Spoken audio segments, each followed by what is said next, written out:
And the better job we can do that with extreme empathy towards teaching and framing the criteria and guiding them and staying with them throughout the buyer's journey, not just showing up at the tail end, because if you just show up at the tail end, you're going to end up with RFP, request for proposal, request for quote, and the only thing that's going to win at that point. You will not have built up the brand loyalty, the brand recognition, and the relationship equity that you'll need to be able to close sales on terms that make sense, that are profitable for your company. Good morning, good afternoon, maybe it's good evening. Hey there, it's Joshua Feinberg, and I want to very cordially welcome you to today's Data Center Go-to-Market Sales and Marketing Q&A, a dynamic weekly live stream show sponsored by DCSMI, the Data Center Sales and Marketing Institute.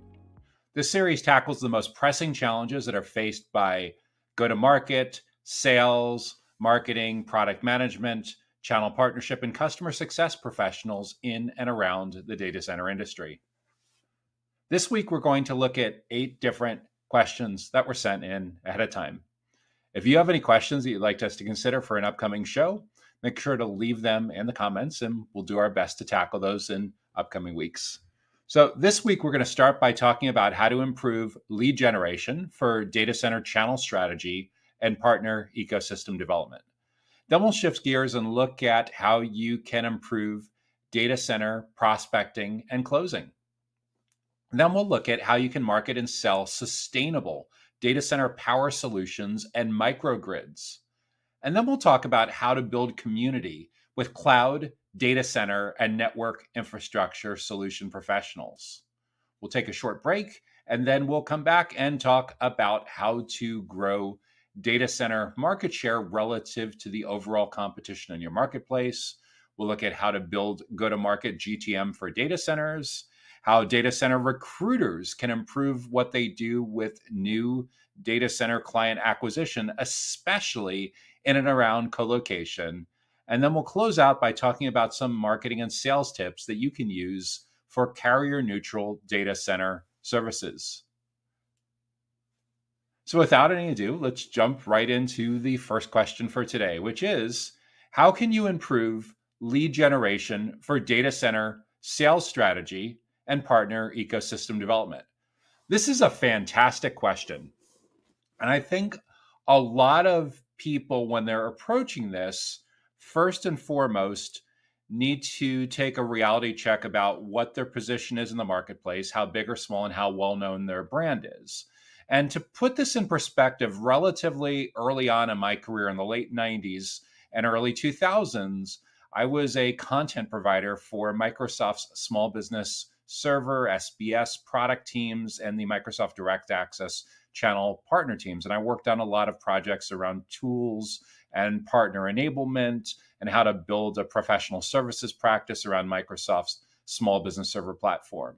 And even at that time, a couple of decades ago, Microsoft was an extremely well-known brand in the marketplace, so it didn't have to work all that hard to create awareness and consideration among potential channel partners, among potential what at the time was value-added resellers, VARs, computer dealers, consulting firms. This was a little bit before the emergence of MSPs, managed service providers. If your company is relatively new to the marketplace and you don't have the brand name recognition of Microsoft or Google or Amazon or Meta or Rackspace or Cisco or Red Hat, like if you were relatively early on to building that up, it's super important that you think about how to build your channel strategy and how to approach partner enablement and partner ecosystem development from the standpoint of just like you would any other go-to-market challenge. First, start with an ideal client profile so you understand the companies that you want to attract into your channel partner ecosystem. Then second, define the buyer personas, the individual people within those channel partner accounts that are important for you to attract and engage with as potential partners. It's super important to recognize that now more than ever, most of the active research process that people go through, the buyer's journey that they go through, is self-propelled, meaning people are doing tons of research online, asking questions of Google and Bing and Siri and Alexa and Cortana and Copilot and GPT and Gemini, and they're watching webinars and live streams and podcasts and checking out review websites and asking their peers about what they think when they visit sites like LinkedIn and Twitter, X, Facebook, Reddit, what have you, Discord. All of these are ways that people are actively avoiding having to talk to a salesperson, having to talk to a channel account manager. So it's vital that you have a strategy to educate and build trust with people in that first 83% of their journey before they're going to be open to having a conversation with your channel account manager, with someone that's in charge of channel marketing or recruiting new partners. How do you do that? You build buyer personas so you understand what that channel partner's biggest goals are, what their biggest challenges are, what's frustrating them, what they need to get right. And then you develop content that helps them understand how they can reach their goals, how they can close their gaps, how they can overcome their challenges. And you use that content to attract them into you before they even know that your company exists. Now, this assumes that your company is relatively unknown and you don't have Microsoft or AWS or Google Cloud Platform. You don't have that massive brand recognition. If you do, then great. You don't have to work this hard. But if you don't, you're going to have an active strategy for it, attracting and engaging in the awareness and consideration stages of the journey before they're open to having a conversation. Now, it's also important not only to cover the full buyer's journey, the full partner journey that gets them signed up, is you have awareness and consideration and decision. And then you have post sign up. That's your onboarding. That's your channel enablement. And that's where you're training them similar to how you would a new sales hire or a new services hire, or a new customer success hire, giving them access to tools and resources, letting them hear from other channel partners of yours that are already successful, other case studies that are already successful, and giving them continual reinforcement. But what's super important, if you're trying to generate leads for channel partners and build a partner ecosystem, to first educate and build trust with channel partners that probably don't know that your company exists yet. If they do know that you exist yet, well, that's great. You can go a little bit faster. But if they don't, it's really important to meet them where they are, teach them some helpful tips and strategies and best practices so they see you and your team as subject matter experts, trusted advisors, consultants, teachers, and not just another vendor trying to pitch them. That's the super important part of being able to tackle this in a way so you can improve your lead generation for your channel strategy and partner ecosystem development. The next question is, how can you improve your data center prospecting and your data center closing? What's most important about improving your prospecting and closing? I think it's really critical that you know who you're trying to prospect and what they care about. If you have the luxury of having product managers and product marketers on your team, they spend a lot of time figuring out user stories and figuring out the job to be done that your company actually does for a certain kind of ideal client profile and certain kinds of buyer personas. If you don't have the luxury of having a lot of product talent internally, someone still needs to wear that hat. Someone still needs to walk a mile or a kilometer or a marathon in the shoes of the buyers that you're trying to engage with. Understand what are their biggest goals and their objectives. What are their OKRs, the objectives and key results that they need to accomplish in the next 3 months? And how can you put content in front of them that helps them achieve their goals, that helps them knock out of the park what they do with their OKRs? What are their biggest challenges, their frustrations? What's keeping them up at 2:00 in the morning? What's forcing them to work lots of extra hours, nights and weekends, and take time away from their friends and family? What's stressing them out?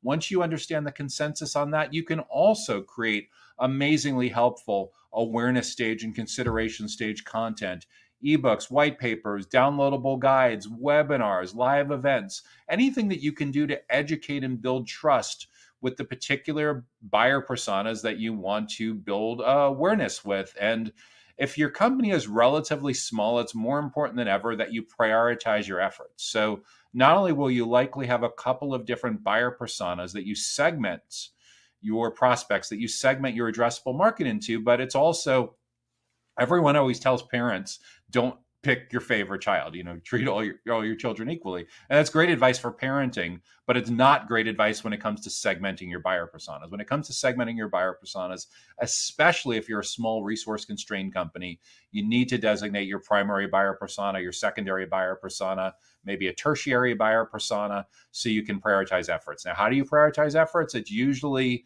if you're a relatively new company, it's where the persona can monetize the best, what the best revenue and profitability opportunity is, and where you think you're going to have the best use cases, the best case studies, the best customer success outcomes with a particular segment. So once you do that, you're in a much better position to come up with content, come up with sales enablement materials that allow you to educate and build trust with certain segments at a time.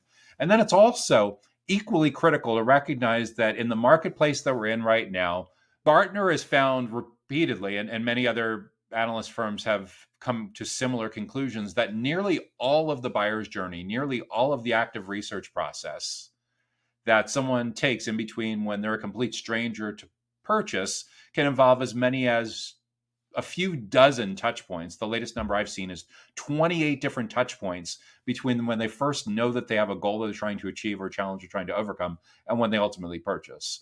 And in that same environment where so many journeys start on the smartphone, start by asking Google, Siri, Alexa, Cortana, ChatGPT, Copilot, someone a question, or asking a question on LinkedIn, or watching a video, or reading a review. All of this is a self-propelled journey, so much to the point now where the typical B2B buyer doesn't want to go anywhere near your sales team till they're 83% of the way through the buyer's journey.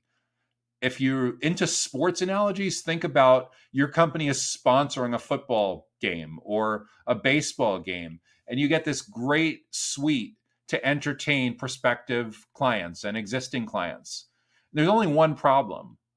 The stadium staff has the same sales allergy that most other people do in the marketplace, and they have a policy where they don't allow sales activity to take place in that box before the game is 83% of the way over. And of course, that's a ridiculous analogy. You're spending thousands or tens of thousands of dollars to wine and dine these clients. Of course, they're going to let you in. But imagine a scenario under which you were persona non grata. They didn't want to allow anyone having to do with sales, maybe even marketing by extension, anywhere near that suite until the 8th inning of the baseball game or the 4th quarter of the basketball or football game. So that's kind of what's going on. So in order to have presence in the prospecting process, we need to figure out a way to be seen as educators, subject matter experts, teachers, and trusted advisors. So we can plant the seeds, we can frame the criteria, and stay with prospects throughout the buyer's journey. Then we can use additional content and context about who they are and what they care about to accelerate and close much more efficiently, much more effectively on our own terms, more rapidly when it makes sense for both parties. But again, it starts from a very what's in it for them perspective as opposed to what's in it for me. I need to understand what you care about so I can provide value and make deposits into the relationship bank account before I try to push for the demo or push for the sales meeting. That mindset is super important for data center prospecting and closing in today's marketplace. How can we market and sell sustainable data center power and networking solutions, and especially microgrids? So the question is basically, how can we build go-to-market? How can we build a marketing and sales playbook for power solutions and selling microgrids? And this is going to be a really hot area in the coming years as generative AI and GPT and NVIDIA chips that basically run so hot that they can melt. It's super critical. That's why liquid cooling is so hot right now. Anything having to do with sustainability, addressing shortfalls in grid power utility availability. Every single week, I'm talking to providers who are already thinking about what are they going to do when the utility company says no more. And there's talk of putting nuclear reactors in data centers to try to address some of these issues. There's talk about more panels, windmills, anything with sustainability. So given this environment, how can you market and sell? Well, it's super important to understand who your target audience is, to really have crisp clarity around the ideal client profile. What's the company? Where are they located? What's the company size? And what industry are they located in? What's their business model? In other words, really understand at a deep level who's the company that we're trying to sell our sustainable power solutions and microgrids to. And then within that company, who are the individual people? Who are the buyer personas, the semi-fictional representation of an ideal client that we're trying to build a relationship with over time so they become great prospects, great opportunities, and eventually highly satisfied clients? So the way we do that is we need to understand in those target accounts, and more than likely for large enough opportunities around power solutions and sustainability and microgrids, you more than likely are doing some kind of account-based selling, account-based marketing, where you have your top 100 accounts or your top 500 accounts you're targeting. And within those accounts, who are the stakeholders and what each of those stakeholders care the most about? This is what your product manager, your product management team will spend the most time on, but it's also, when it comes to your marketing and sales playbook, what you need to spend some time on understanding for each of those separate stakeholders. For starters, rank them, prioritize them. Who's the most important? Who's the second most important? Who's less important? Who perhaps is a negative buyer persona that may be interested in your content, but probably doesn't have a factor in the buying committee. So, and then once we understand each of those individual people, what do each of them care the most about? What is their biggest goal? What are their OKRs, their objectives and key results for the quarters? What are their biggest frustrations and challenges? What's causing them to miss out on vacation time? What's causing them to lose sleep? What's causing them to be really stressed out? Once you have consensus on each of those buyer personas' biggest goals and each of those buyer personas' biggest challenges, our entire marketing and sales playbook, especially early on in the journey when they're not ready to talk with your sales team, needs to focus on our company being seen as thought leaders, subject matter experts, trusted advisors, teachers, and consultants about the consensus on each of those personas' biggest goals, each of those personas' biggest challenges. And the better job we can do that with extreme empathy towards teaching and framing the criteria and guiding them and staying with them throughout the buyer's journey, not just showing up at the tail end, because if you just show up at the tail end, you're going to end up with RFP, request for proposal, request for quote, and the only thing that's going to win at that point. You will not have built up the brand loyalty, the brand recognition, and the relationship equity that you'll need to be able to close sales on terms that make sense, that are profitable for your company. So the most important thing when it comes to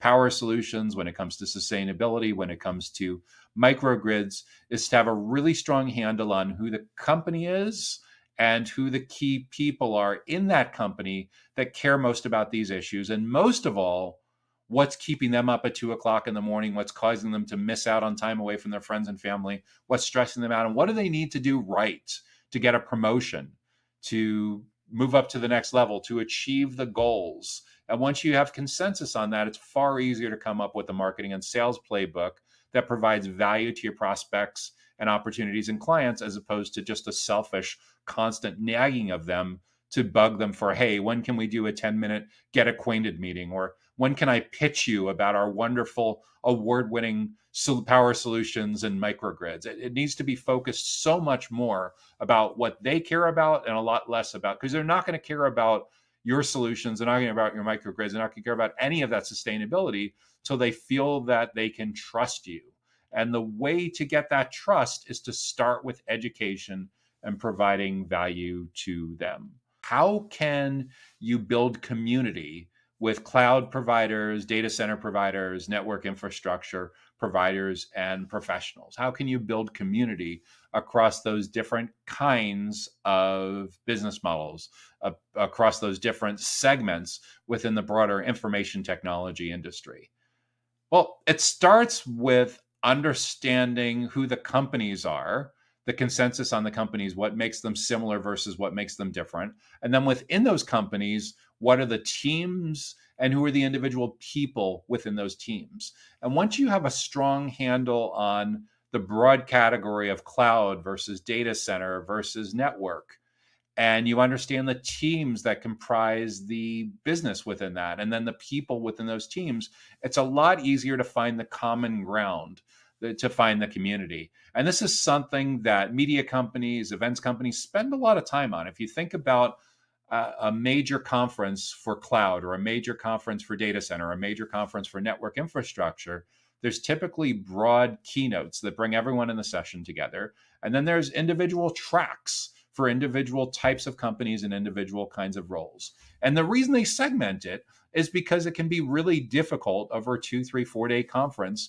to find topics that everyone cares about. So they try to find broad universal things that all 5,000 or 10,000 or a few hundred or however big the conference is that everyone cares about. And then they focus on delivering value at a much more granular level. Because remember, we live in a world where everyone gets everything what they want 100% on their terms immediately.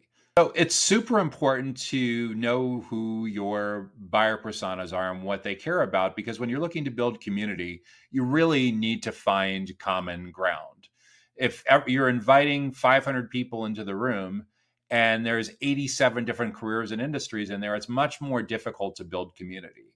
If you're bringing groups in where you can see yourself drawing a Venn diagram and you can for sure see the overlap between what cloud cares about and what data center cares about and what network infrastructure cares about, it's much easier to find that common ground and build community, regardless of whether we're talking about an online community like a LinkedIn group or a Facebook group or Discord or Reddit or something like that, whether we're talking about a virtual event, whether we're talking about a multi-day conference, whether we're talking about mastermind groups. It's super important to figure out what they have in common. So it's defining the personas, it's defining their biggest goals, their biggest challenges.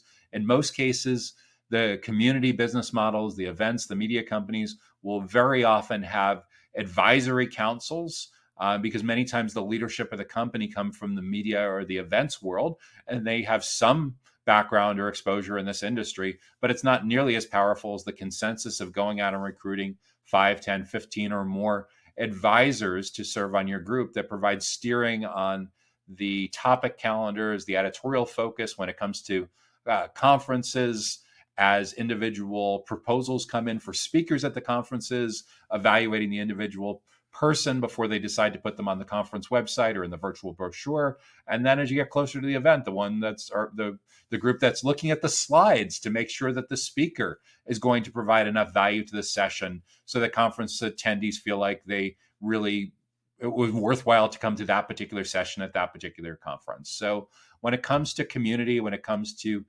building community across cloud providers, data center providers in and around the data center industry and network infrastructure, the single most important thing is to have extreme empathy for understanding what each of those groups, each of those people within those groups care most about, and providing a ton of value that unites them across the board.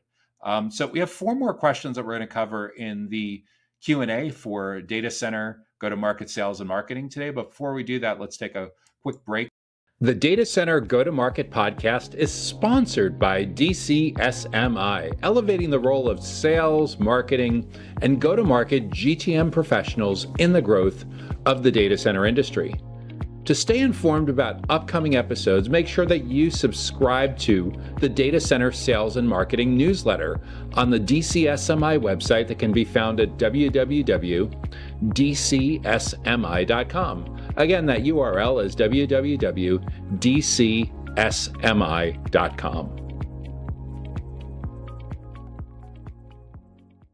Yeah, these are fantastic questions today. Really enjoying the questions talking about channel partner ecosystems and targeting energy and sustainability, talking about building community across different segments in and around the data center ecosystem, and the importance of building a prospecting and closing and playbook that's very centered around providing value. So the next question today that we're going to tackle is how to grow data center market share above and beyond the average in the marketplace for growth. So in other words, you've determined that for your particular business model, your particular industry, in the countries and the regions that you do business with, that you've sized up your competition and you've determined that they're growing X amount per year. And you want to figure out how to above average that trend to make your board members satisfied, to make your shareholders as satisfied as possible, the industry analysts, all the individual stakeholders that are going to care about watching that. And naturally, if your company is large and like a publicly traded REIT or a real estate investment trust company, or your publicly traded technology or facilities company or construction related company in this space, it's even more important than ever to figure out how you're going to grow faster than the industry. But what this really starts from is understanding what the other player, for starters, understanding what business you're actually in. So if we put our product manager hat on for a few moments, think about the job to be done. What job, and this goes back to the late Clayton Christensen from Harvard Business School, what job are your clients hiring your company to do? And when they do that, what are they explicitly or implicitly firing the alternative to that job that you actually do for your company? A lot of companies don't actually know what business they're really in. But if you wanted to be able to grow above the rate of marketplace growth, it first starts by having a deep intuitive understanding about why people hire your particular product or service or solution compared to all the other options that are in the marketplace. Once you understand that, it can be a lot easier for you to have a product roadmap that meets that, and to get clarity around your ideal client profile and get clarity around who your buyer personas are and how to prioritize each of those buyer personas. And then it becomes a matter of studying what the marketplace is doing on the product side, on the customer success side with onboarding and retention and expansion, and working backwards from customer success to sales and what's going on. What can make your sales process more delightful? What can make people happier? What can be better about managing expectations and building loyalty? And then working backwards from that, what needs to be baked into your sales enablement and marketing playbooks? At a high level, what I'd encourage you to be thinking about in these times going forward is, now that we have such a self-propelled, self-driven buyer's journey, we're like 80, Gartner pegs this at 83%, where 83% of the researching and comparing options and comparing pricing now happens before sales contact, before vendor contact. Now we're in that world where so much of the research is self-propelled. It's more important than ever that we realign our teams around that. So what I find when I do consultations with individual companies is I'm advising that marketing needs to go deeper into the buyer's journey than they've ever gone before. And sales needs to come back earlier in the buyer's journey than they've ever had to do before. So the reality is there's this convergence among what was traditionally considered marketing and what was traditionally considered sales development and what was traditionally considered being an account executive. All of these three worlds really need to re-roll together and provide value as early as possible to your primary buyer persona, so you are grabbing them in by the virtual shirt collar and educating them and building trust with them around their biggest goals, their biggest challenges, helping them think through their plans long before they even know that your company exists to go look for your company or your solutions category. We need to intercept them as early as possible so we can be the ones doing the teaching, so we can be the ones framing all the criteria. Because if we don't do that, someone else is going to, another company is going to, and whoever lands first is the one that's going to build the most loyal prospects, the most loyal clients, and have the best opportunities, the most efficient process, the best unit economics. And that's the one that's going to grow above market. So we need to understand, again, at a deep level, what it is that we're being hired to do. We need to understand just how real this B2B self-propelled buyer's journey is. And we need to realign our whole go-to-market team around intercepting prospects as early as possible in the journey, so that they see our company, our teams, and our individual people within the teams as teachers, as trusted advisors, as subject matter experts, and thought leaders. Because it's only when we achieve that we're able to get the trust that we're going to need to stay with them throughout the journey, and to be able to command premium pricing and accelerate sales processes. And all of that is extremely important to being able to grow at an above market rate in today's data center industry. Next question is, how can we build go-to-market for data centers? How do we build a go-to-market playbook for data centers in today's world? Well, one of the most important parts of being able to do this is understanding where your company can win, and not just win the initial sale, but where it's going to win on retention, where it's going to win on expansion, where it's going to win on case studies and loyalty, so that your existing clients are a powerful growth engine around both traditional word of mouth and digital word of mouth. So we need to be very real about this because, for example, for a lot of smaller co-location providers where there's a single location, there is typically a finite limit size-wise on the sophistication level of the kind of client who's a really good fit for you.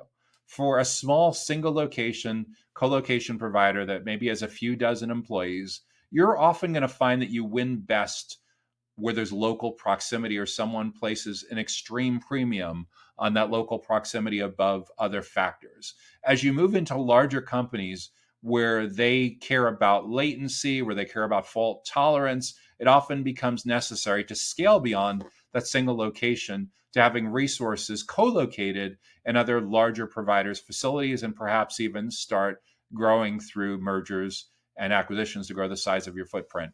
But it's really important to be extremely self-aware about where your company is going to win on the customer success front, where you're going to get the best case studies, where you're going to get the best review, where you're going to get the best digital word of mouth, because that's an extremely important part of being able to build effective go-to-market today. And I'm using an example with co-location, but this could easily apply to hyperscale. This could apply to wholesale. This could apply to edge and modular, and even beyond operators. This can apply to technology companies that are in and around the data center industry, facility solutions in and around the data center industry, construction, real estate, even marketing and sales providers that sell to the data center industry. It's super important to understand what you do really well and what you don't do so well, so you can double down on what's working and do less of what's not. And that, if you have the luxury of having one or more people on your team that are in charge of your product roadmap and how you develop products and your solution engineering and everything like that, you probably talk about these things a lot. If you don't have that luxury, somebody needs to wear that hat and be thinking strategically about where you can win. And that's what should inform your whole go-to-market playbook, is where you can have the most efficient onboarding, the most efficient expansion, the happiest clients, and then work backwards on all of that and think about how your account executive, your sales development, your marketing, how they all collaborate together so they can get found as early as possible in the journey, so they can educate and build trust with the right people in the right places at the right time and in the right context. And what I find myself talking about very, very often is that the sales professional in today's journey, and a self-driven journey, needs to present themselves more like a big four consultant and less like a traditional sales rep for a traditional IT vendor. And the customer success manager, the customer success rep, needs to look like the PhD or the MBA version of the big four consultants. Then and only then, where it feels like your sales process and your onboarding process and your expansion process feels more like free consulting and less like a pitch, then and only then do you start to have the leverage that you need to be successful with your GTM. So what that means by definition is your CS is almost certainly getting involved in a lot more sales processes than it ever did before. And your sales, your account executive, your sales development should be involved pretty early on in the buyer's journey. In a lot of ways, your AEs, your account executives, your sales development, your SDRs are coming much earlier on in the journey, closer to the 0, 10, 20% point of the journey. And your marketing team is also going much later into the journey, because where we need to educate and build trust with complete strangers long before they know that our company exists and our solution category exists is more important than ever for the whole GTM to be seen as experts, thought leaders, trusted advisors, and teachers. That's the way to build an effective GTM go-to-market playbook for today's marketplace. Next question is, how do data center recruiters improve what they do with new client acquisitions, specifically in and around co-location providers, co-location operators? So what can data center recruiters do to be more successful with new clients that are principally involved in the co-location business?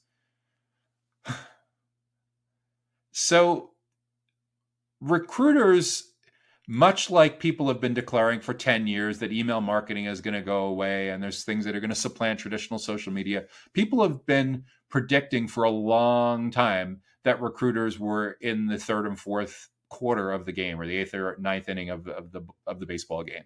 And the reality is, as long as there are still shortages of talent that are incredibly strategic for particular companies, there's still going to be a huge value for recruiters. And in the data center industry in particular, you wouldn't see so many grassroots movements around recruiting into the data center industry if there wasn't still chronic shortages of this. And this is something that's been around a long time. I remember when I started going to data center industry conferences in the mid 2010s, and I talked to baby boomers about this, and I looked around the room and realized that, I was kind of towards the middle of my career, and I'm one of the younger people, and everyone was starting to recognize that this was a big issue. So there's some great grassroots movements around trying to get high school students and college students and even elementary and middle school students excited about career opportunities in data centers. And to that extent, there's still very much a place for recruiters. The challenge for recruiters is, instead of being seen as an intermediary, they need to position themselves as experts on recruiting and retention and building world-class teams, which means the recruiters need to be seen as teachers and trusted advisors and consultants and thought leaders, way more than just a headhunter, way more than just a recruiter.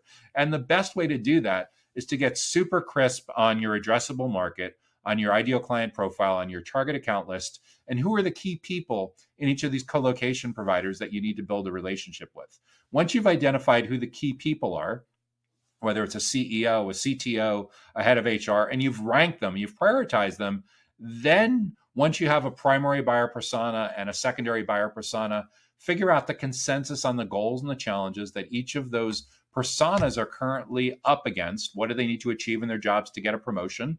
What's frustrating the heck out of them and causing them to lose sleep and give up nights and weekends and get all stressed out? Once you have the consensus on that, you need to create a content strategy to intercept those people virtually through the shirt collars as they're scrolling through as early as possible, so that you as the recruiter are seen as the teacher and the expert, and not just somebody that's trying to get them to take a meeting with them.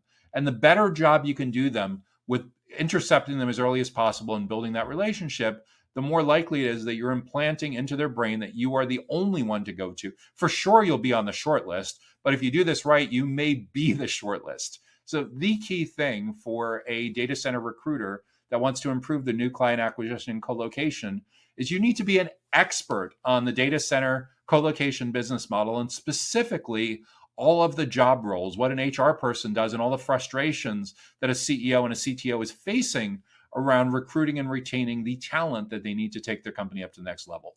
Once you can do that and start to articulate that in video content and audio content, in webinars, podcasts, being a little meta here, the better job that you can do with that, the easier it is for the most important stakeholders in these colocation companies to see you as the go-to expert, as opposed to just another vendor. So that's the key way for data center recruiters to improve what they do with new client acquisitions, specifically in and around colocation.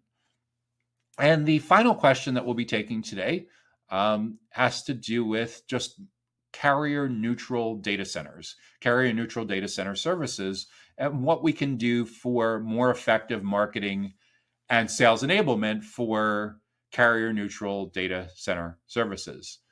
Well, it's really important to understand, is carrier-neutral the distinguishing factor among your data centers?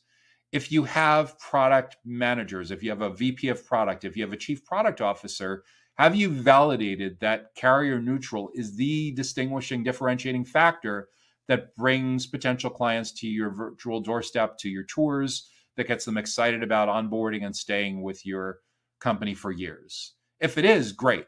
Because if that's the case, if we know that that's the job to be done, that we're actually performing for that particular client, then we want to build our entire marketing and sales enablement engine, sales development engine around the carrier neutral part of our company. We want to talk about our meet rooms, all the different telecommunications providers that we bring in, what that competition does for uptime, what it does for speed, what it does for competition. And one of the most effective ways to do that is you can explain it out to your heart's content. But if you have clients that are willing to come on a podcast or come on a webinar and let you interview them about why they picked your particular carrier neutral data center and how they evaluated the other alternatives and what some of their biggest criteria was, and and how they went through this. And you can use that content, co-marketing, those content collaborations with key stakeholders. It's a beautiful thing because they're becoming an extension of your marketing and sales engine. But let's assume that you've validated that carrier neutral is the primary reason that people sign on with your company.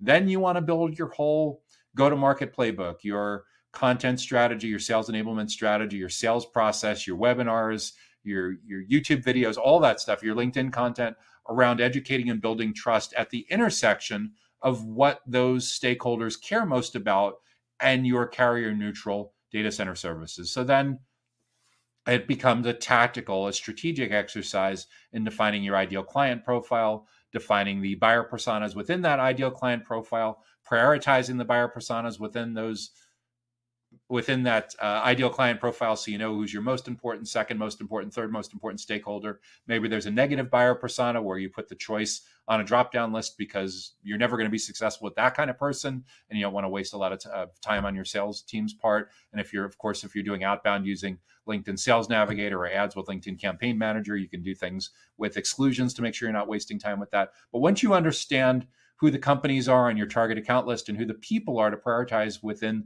those accounts, then you can get consensus on their goals and their challenges and build a whole playbook around educating and building trust with those stakeholders around the consensus biggest goals that they have, their objectives and key results, and the biggest challenges and frustrations that they have. And the more you're able to be seen as teachers, trusted advisors, subject matter experts, thought leaders, the easier it is for you to effectively build a marketing and sales playbook for your carrier neutral data center services, for your carrier neutral data center locations. But it starts with being really, really self-aware about who your company is, where they win, what provides the most success to your clients, and then working backwards from a product and a customer success standpoint to who you want to attract more of, who you want to clone, how do you get more clients just like your most successful clients. So that's the key, assuming the carrier neutral is the big part of what makes your data center's secret sauce, what makes your consistently win. And then, of course, you need to be thinking a little bit forward as well. You need to be talking about what's on the roadmap